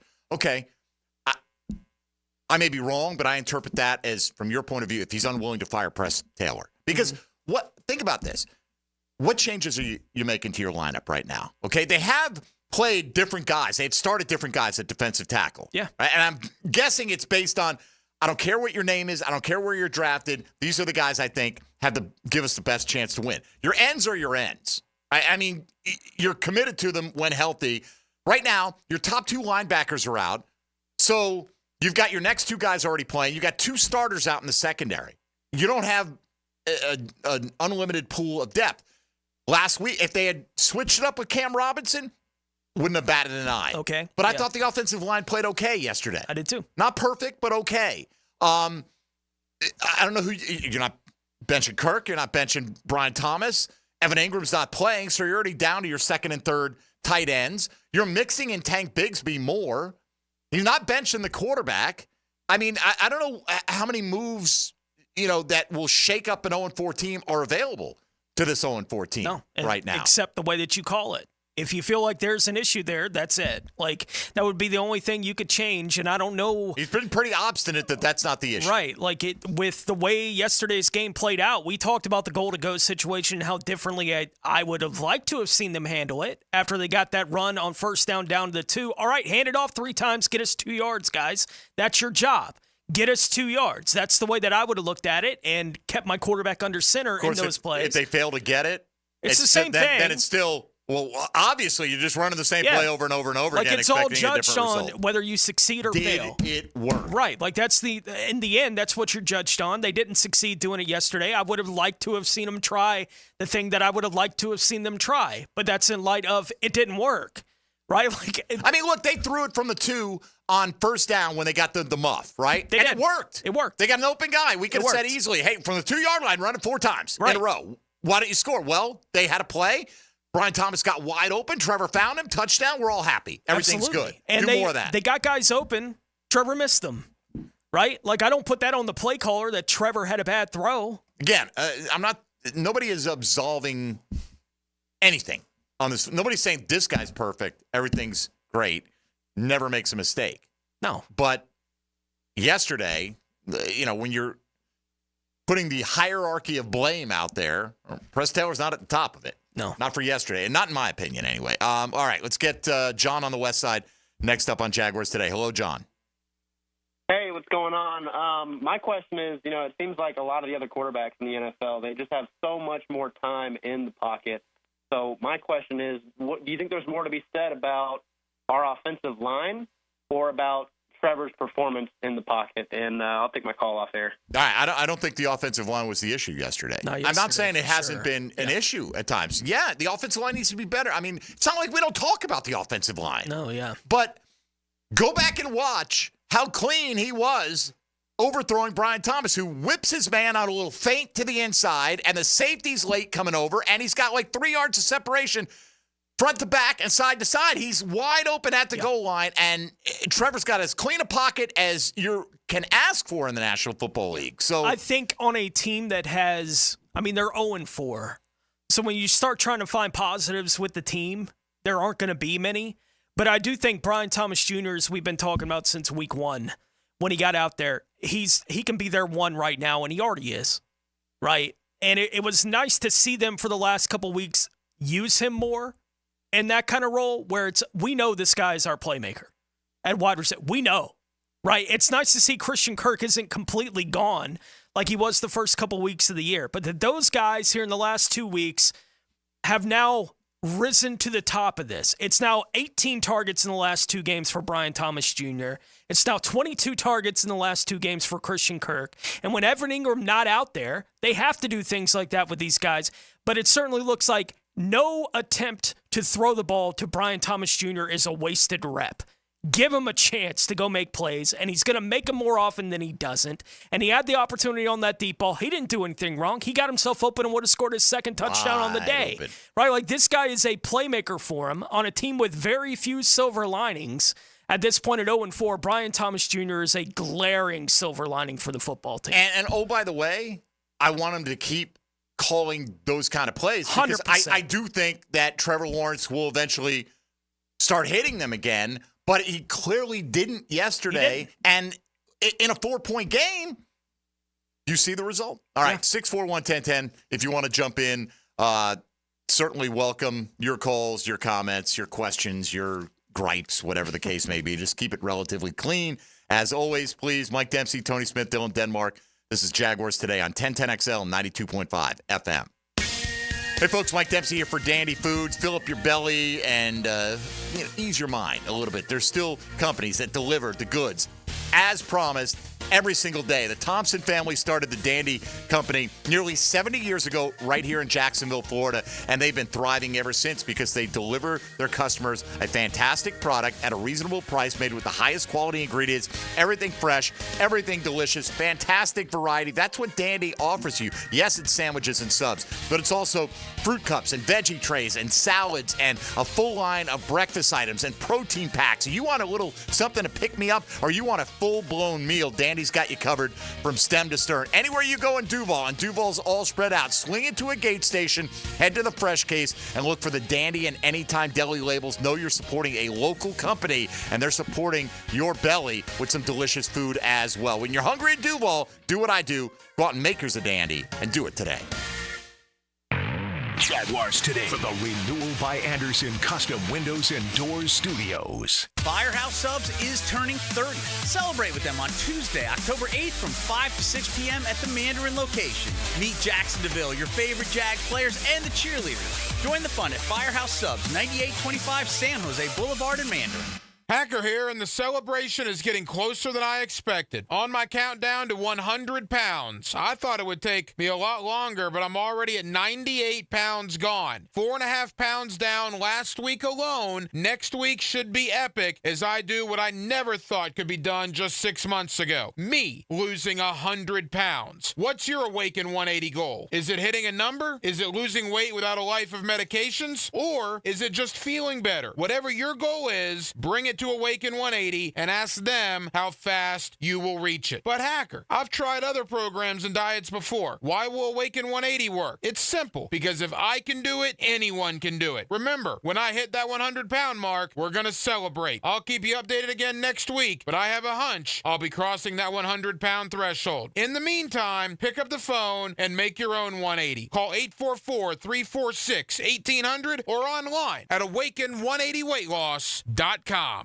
Hi, I'm Chuck Farah. We know how important it is for you to have a vehicle after you've been injured in a car accident.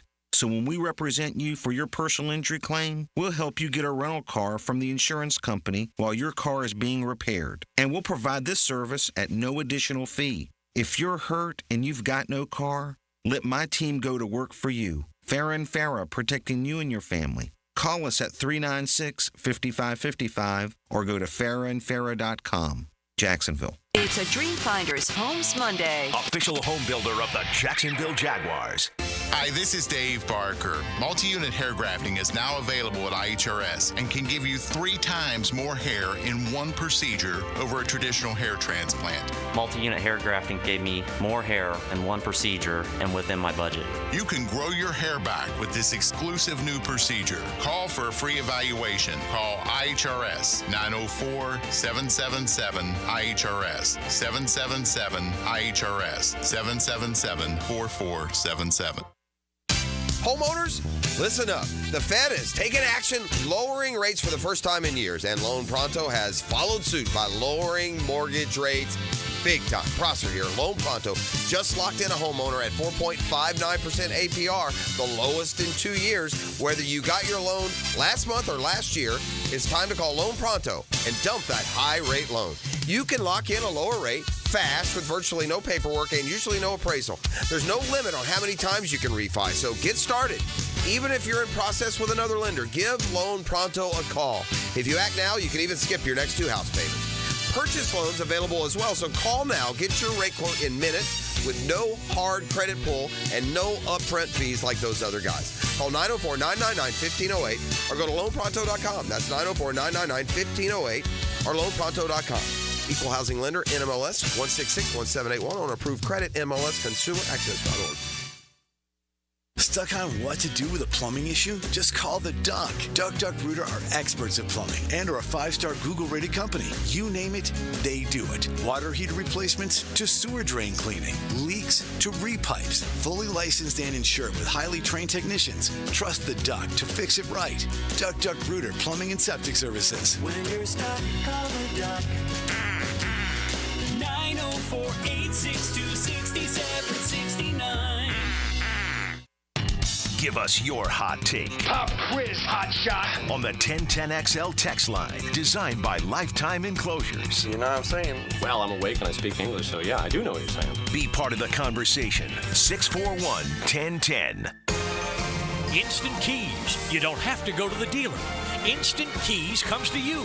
For lost or broken keys or nearly any make and model of vehicle, call 722-1111 for Instant Keys locksmith service. Mueller Air and Plumbing presents Are You Cool? Today's contestant, a dust bunny breeder from Jacksonville, Florida, meet Steve Johnson. Welcome to the show, Steve. It's great to be here, Alex. Yeah, you don't have to answer it in the form of a question, Steve. What is this game show? See, that's another question. Are you going to ask me about air conditioners? Yeah, okay. How about we just send the Bueller guys over and you can annoy them with all your questions? Johnny? That's right, Steve. Bueller Air and Plumbing can answer all your air conditioning questions. Repair options, replacement models, and how to make your AC last longer while saving electricity. Making sure you are cool. Where is the parking lot? You're killing me, Steve. Stay cooler with Bueller. Visit BuellerAir.com. This is Dr. Michael Iorio, internal medicine physician for your Jacksonville Jaguars. Here's the latest update on the Jaguars, brought to you by Baptist Health and JOI.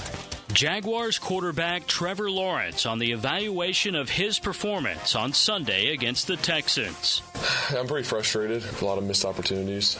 It's kind of what's been happening the past few weeks, and weren't able to overcome it today. The guys fought hard and gave everything we had and had a chance at the end, and just offensively the last few possessions we didn't do enough. A lot of that's on me. There were some plays early in the game that, I was just a little off, and I got to hit those plays. We had some, one to BT, one to Christian, which obviously I want back those plays, so just got to hit those. Trevor Lawrence threw for a season-high 2 touchdowns against the Texans, but the Jaguars came up short, 24-20. I'm Andrew Gibson with your Jacksonville Orthopedic Institute Jaguars update. 1010XL is presented by Farah and Farah, exclusive injury law firm of the Jacksonville Jaguars. Protecting you and your family. Call 396-5555. Jacksonville. Now, the cool down from the cool guys at Donovan Air Electric and Plumbing. Fast, reliable, and honest service since '87. All right, coming down the stretch here, I don't know if Jaguar fandom's going to cool down anytime soon, Tony, unless they rip off a winning streak. Yeah. We could keep, they could get rolling. They could beat Indy. They've done it plenty of times recently. Okay, sure. They could beat Chicago and New England. Look at that schedule coming out of that London trip. I don't think Chicago's easy at all. I don't think they're easy. And look, New England has been competitive at times as well.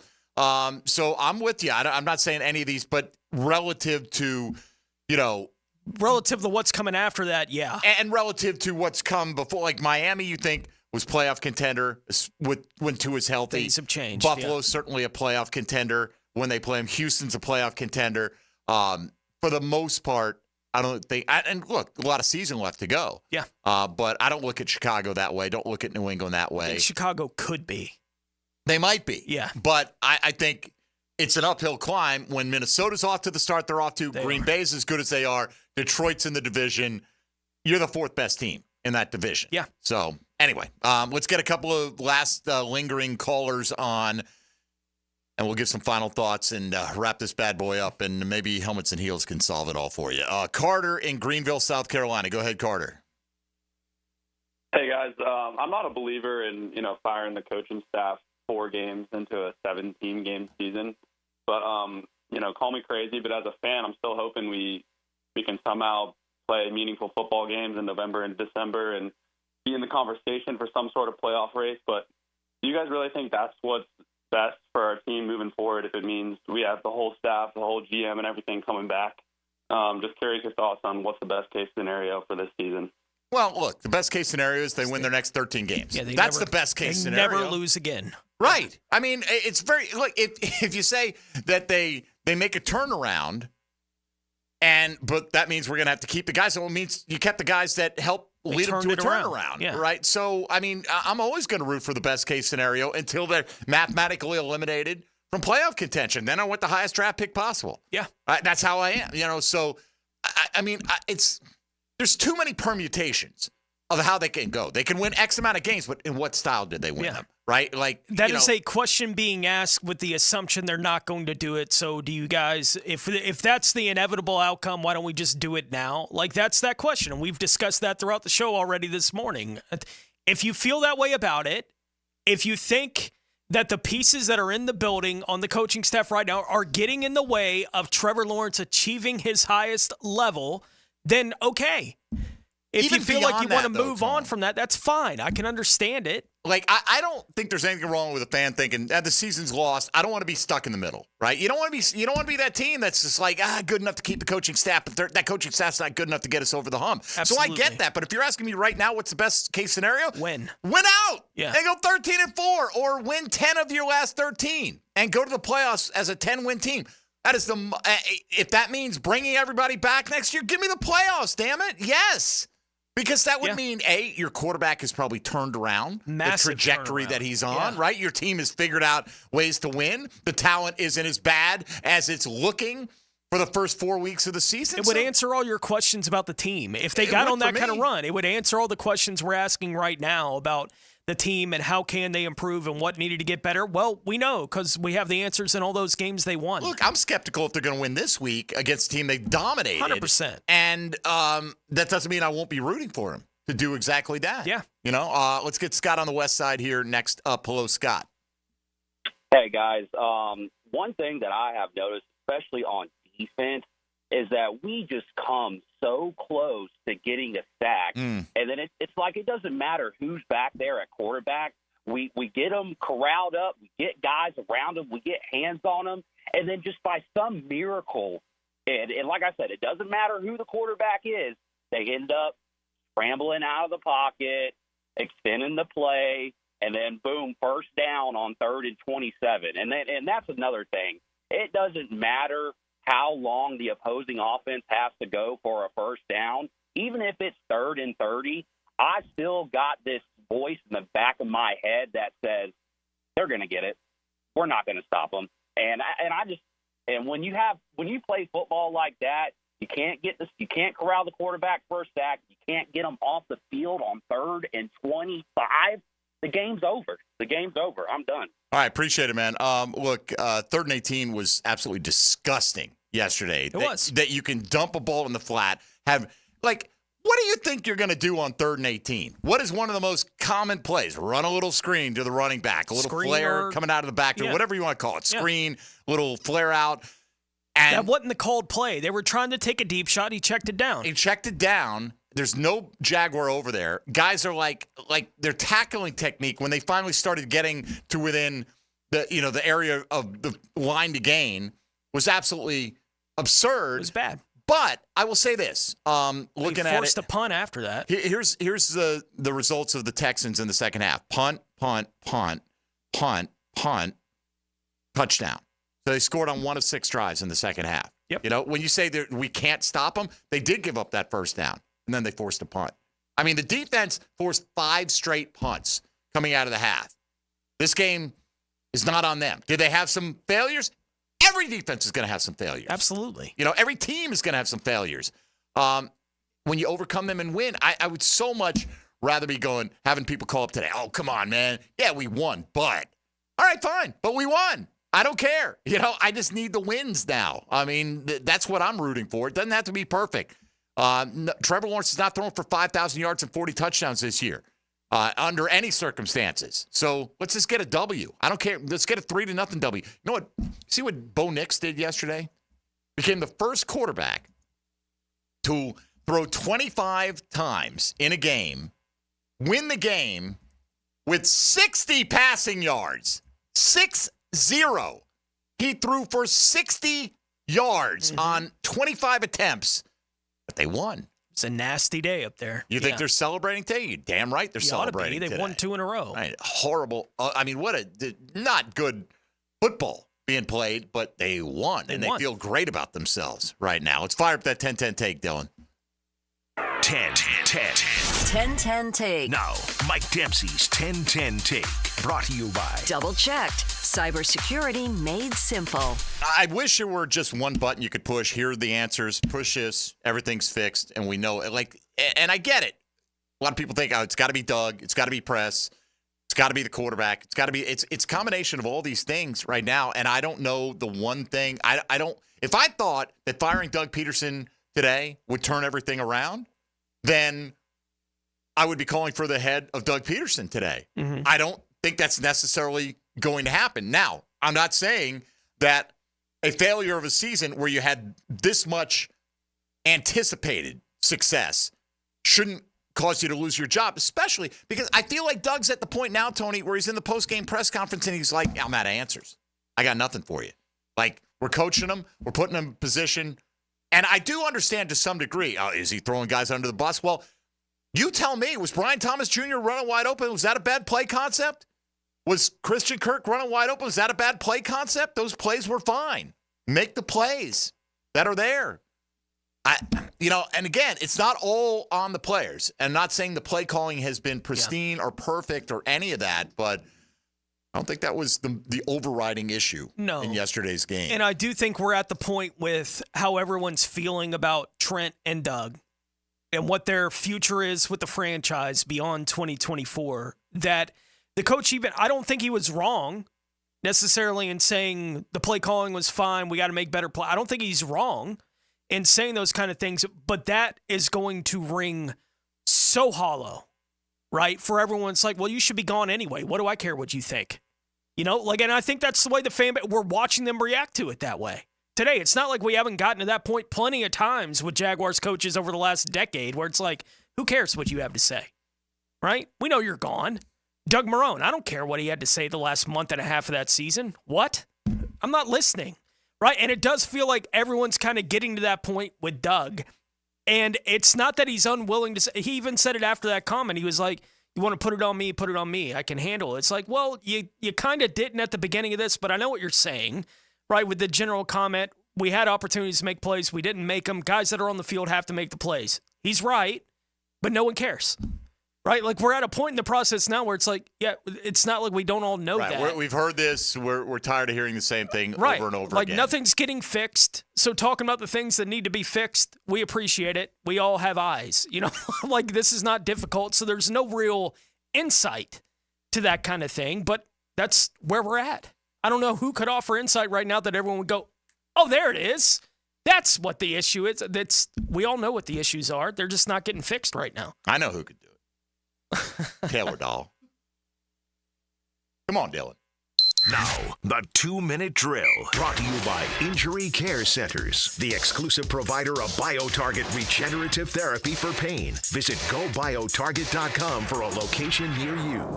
Clearly, Taylor, you have all the answers to solve everything that's going on. What is, like, you don't have to have all the answers, but what's the first thing that you're trying? What are you doing? I mean, I don't know. And that's what I said it a lot last week when we were talking about it. And it would feel better if there was something where you felt like if they could fix this one thing, things I feel like would feel a lot better, look a lot better. I don't think that's the case. I think there's a list of 10 plus things that you could say this needs to get better, this needs to be fixed, and that's to me the biggest issue. There's not one focal point that can change things. Every week teams win by playing imperfect football. It just happens, right? So I don't expect the Jags to be perfect. Yeah. And really yesterday came down to take advantage of the opportunities that you have. Yeah. And if you do just that and don't do anything particularly special, you're going to win the football game. And they're failing to do even that when those opportunities. And I don't know if it's because they don't have as many of them and Trevor thinks, I got to make this play. Yeah.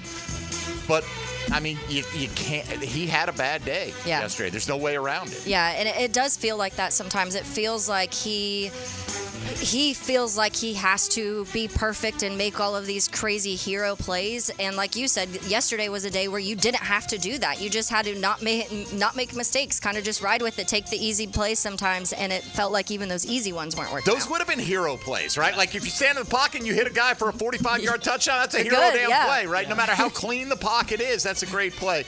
What are you guys discussing today? Yeah, a lot of that obviously will go into the game and the same conversations of how can you possibly get this on the right track or at least heading towards the right place, because right now everything just kind of feels lost. We'll also get to the college football weekend was really good, so we'll get into the Alabama-Georgia game and some of the other ones that we liked. And so a lot more football, and I know it's 4 weeks in and you're 0-4, but there's a lot of games left, so hopefully they start figuring something out. Good luck to you and your cohort. There. All right, Helmets and Heels coming up next with they're Taylor not going to Dahl. cancel any of the final 13 games just because it started bad. And look, every week I'm going to show up with the hope that the Jags can win a turn football something game. around, yeah. Right. I mean, look, every week, Tony, we make our picks.